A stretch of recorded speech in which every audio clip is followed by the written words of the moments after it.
Hoje eu aceitei um desafio: te explicar a medicina do mergulho em menos de 15 minutos. Será que eu consigo? Olá, eu sou Carla Torres, fui médica do mergulho na Petrobras e vou resumir a fisiopatologia das principais lesões do mergulho. A medicina do mergulho é parte da medicina hiperbárica, uma área de conhecimento muito pouco abordada na maioria das faculdades médicas. A exposição a pressões aumentadas, hiperbáricas, leva a alterações físicas dos gases que, consequentemente, levam a manifestações fisiológicas. Pelo fato da medicina hiperbárica ser tema desconhecido para grande parte dos profissionais de saúde, os efeitos clínicos que possam decorrer da exposição a condições hiperbáricas muitas vezes não são reconhecidos e quem precisa acaba não tendo acesso ao tratamento adequado. Nesse vídeo eu vou te explicar as bases das principais doenças do mergulho. Vamos dividi-las em 3 grandes grupos: os barotraumas, a doença descompressiva e as intoxicações gasosas. Barotraumas no mergulho. Para entender os barotraumas, precisamos relembrar um importante conceito da física, a lei de Boyle, que afirma que a uma determinada temperatura constante, o volume de um gás varia de forma inversamente proporcional com a pressão. Em outras palavras, se a pressão aumenta, o volume do gás diminui. Se a pressão diminui, o volume do gás aumenta. Outra coisa importante é a densidade da água. A água é cerca de 1000 vezes mais densa, 1000 vezes mais pesada do que o ar. A pressão exercida por toda a coluna de ar da atmosfera sobre as cavidades aéreas de uma pessoa ao nível do mar é por volta de 1 atmosfera. Para dividir essa pressão pela metade, para estar sob a pressão de 0,5 atmosfera, uma pessoa praticamente precisa subir o Everest. Mas, pelo fato da água ser muito mais pesada do que o ar, para a pressão sobre as cavidades aéreas de um mesmo organismo ser 2 vezes maior do que ao nível do mar, basta que essa pessoa mergulhe a 10 metros de profundidade. Ou seja, cada 10 metros de água exercem a pressão aproximada dos mais de 100 quilômetros da nossa atmosfera terrestre. A cada 10 metros, a pressão aumenta em 1 atmosfera. Por isso, os barotraumas são até mais comuns no mergulho do que na própria medicina aeroespacial. Bom, tendo em mente que a cada 10 metros de profundidade a pressão sobre o mergulhador eleva em 1 atmosfera e que o aumento da pressão leva à redução do volume dos gases, só falta um ponto para concluir a compreensão dos barotraumas. Os líquidos são virtualmente incompressíveis, mas as cavidades do nosso organismo, que são naturalmente preenchidas por ar, vão sofrer a ação da lei de Boyle quando submetidas à variação da pressão. Para exemplificar como acontece na prática, vamos considerar um mergulhador que está usando um SCUBA, Self-Contained Air Breathing Apparatus, de ar comprimido. Assim, o ar que a gente respira aqui na superfície é comprimido, sob pressão, em um tanque e será entregue sob demanda através de um regulador.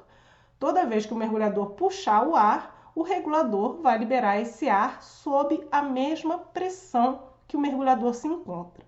Se ele está a 10 metros, 2 atmosferas, esse ar vai ser liberado a 2 atmosferas.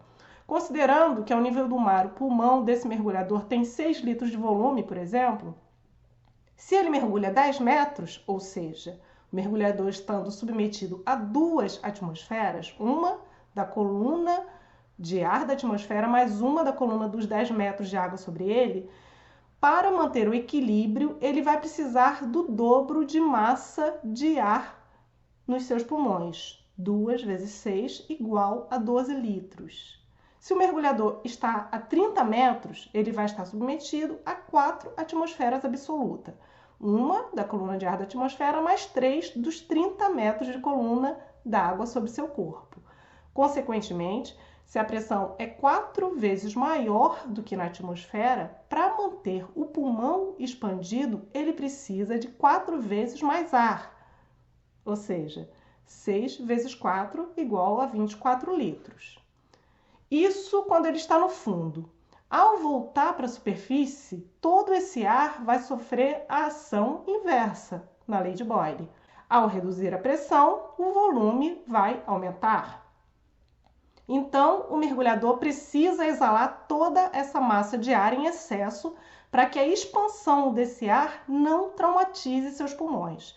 Se o mergulhador prender a respiração e subir, com a redução da pressão, esse ar vai se expandir em suas cavidades aéreas e pode causar o grave barotrauma pulmonar, que pode resultar em embolia arterial gasosa, a lesão mais grave do mergulho, geralmente associada a fatalidades. Felizmente, o barotrauma pulmonar não é tão comum na prática clínica da medicina do mergulho, ao contrário do barotrauma de orelha média, que é uma lesão muito comum, é a lesão mais comum no mergulho. O barotrauma de orelha média ocorre principalmente na descida, quando por algum motivo a tuba auditiva está bloqueada. Conforme o mergulhador vai aprofundando, a pressão nas suas cavidades aéreas vai aumentando e o volume dos gases vai diminuindo. Isso faz com que o tímpano seja puxado para dentro, causando muita dor. Isso seria evitado se a tuba auditiva estivesse funcionando bem e mandando mais ar para a orelha média, para compensar essa alteração de volume decorrente da variação de pressão. Mas se a tuba está bloqueada, essa compensação não é possível e o barotrauma de orelha média acontece. A gravidade desse barotrauma vai depender de quão traumática a lesão vai ser. Ao sentir a dor, o mergulhador pode abortar o mergulho e acabar com uma leve e inocente hiperemia do tímpano, ou ele pode insistir em aprofundar e causar até uma perfuração desse tímpano. Além da dor, o barotrauma de orelha média pode acabar estimulando a orelha interna e causar vertigem. Vertigem debaixo d'água é algo potencialmente fatal, com alto risco de afogamento. Doença descompressiva. Nossa segunda parte do vídeo vai falar sobre a doença que é o carro-chefe da medicina do mergulho, a doença descompressiva.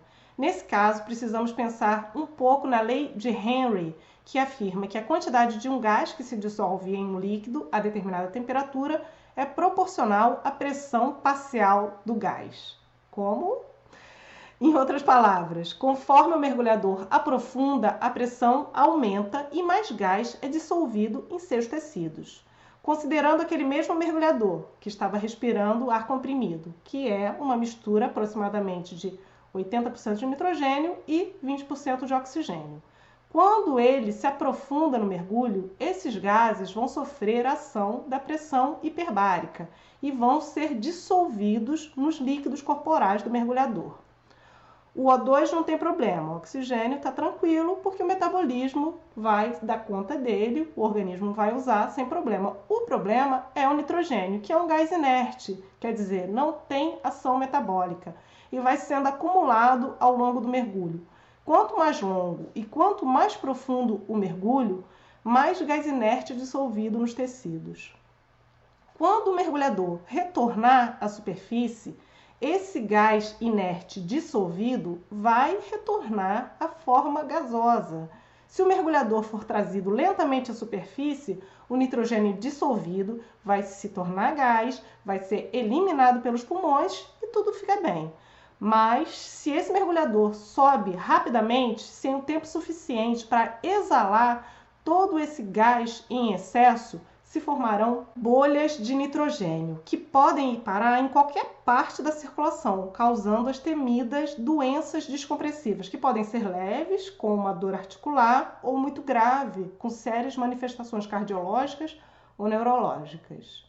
As intoxicações gasosas. Para entender o nosso terceiro e último grande grupo de lesões do mergulho, nós precisamos rever a lei de Dalton, que diz que a pressão total exercida por uma mistura é igual à soma das pressões parciais dos componentes. Em termos práticos, voltando ao mergulhador que vai mergulhar com ar comprimido. Aqui, ao nível do mar, ele está submetido a 1 atmosfera e a pressão total do ar que ele está respirando vai ser 1. Como o ar é aproximadamente 80% de nitrogênio e 20% de oxigênio, as pressões parciais exercidas pelo nitrogênio seria 0,8 e pelo oxigênio seria 0,2. 0,8 mais 0,2 igual a 1 de pressão. Mas conforme o mergulhador vai aprofundando, a pressão vai aumentando. Então, a 10 metros de profundidade, quer dizer, estando o mergulhador submetido a 2 atmosferas, uma dos 10 metros de profundidade, né, da coluna d'água, mais uma da coluna do ar da atmosfera, a 10 metros de profundidade, o corpo do mergulhador vai estar sob o dobro da pressão que estava ao nível do mar. Consequentemente, as pressões parciais dos gases que compõem o ar também vão dobrar. A 10 metros de profundidade, a pressão parcial exercida pelo nitrogênio será de 1,6 e de oxigênio será 0,4, o dobro do que estava ao nível do mar. E assim vai seguindo.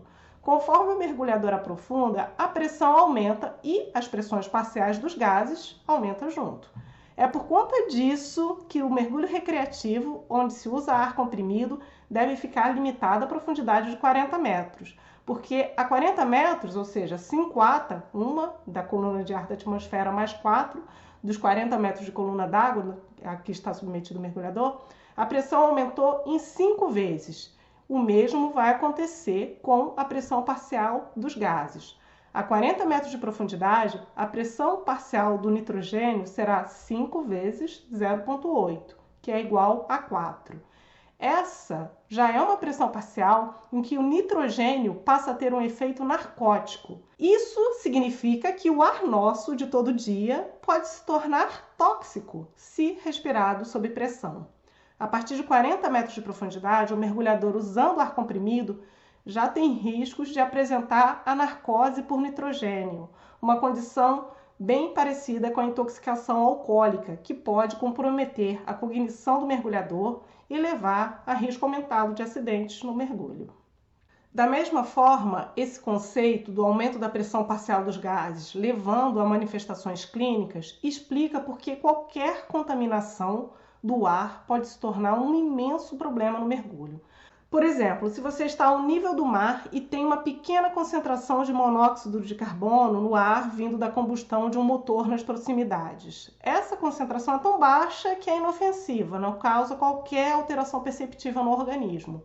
Mas, se esse mesmo ar for comprimido e respirado sob pressão, talvez a pressão parcial exercida por esse monóxido de carbono possa ser o suficiente para causar sérios efeitos clínicos nesse mergulhador. Por isso que entender a lei de Dalton é importante, porque todas as intoxicações no mergulho vão ser explicadas por esse mesmo conceito físico. E é isso, em resumo, a lei de Boyle define a variação do volume dos gases de acordo com a variação de pressão. E isso vai explicar a fisiopatologia de todos os barotraumas, sejam eles das cavidades do nosso organismo pulmonar, da orelha média, do seios da face, do trato gastrointestinal, ou seja eles de alguma cavidade relacionada ao organismo. Essa cavidade pode ter algum tipo de problema de compensação do volume de acordo com a variação da pressão. Por exemplo, o barotrauma ocular causado quando alguém usa um óculos de natação para mergulhar. Não pode. O óculos para o mergulho tem que ter capacidade de jogar ar, então tem que incluir o nariz junto, dentro da máscara. A lei de Henry explica que se o gás inerte em excesso dissolvido pelo aumento da pressão não for eliminado pelos pulmões, ele se expandirá e poderá causar a doença descompressiva. E por fim, a lei de Dalton, que explica que o ambiente hiperbárico levará ao aumento da pressão parcial dos gases e isso pode estar diretamente relacionado à toxicidade de um gás, de acordo com a profundidade do mergulho. E se você quiser saber mais detalhes de cada uma dessas condições, me acompanhe nas redes sociais. Espero que esse vídeo tenha sido útil para você e até a próxima!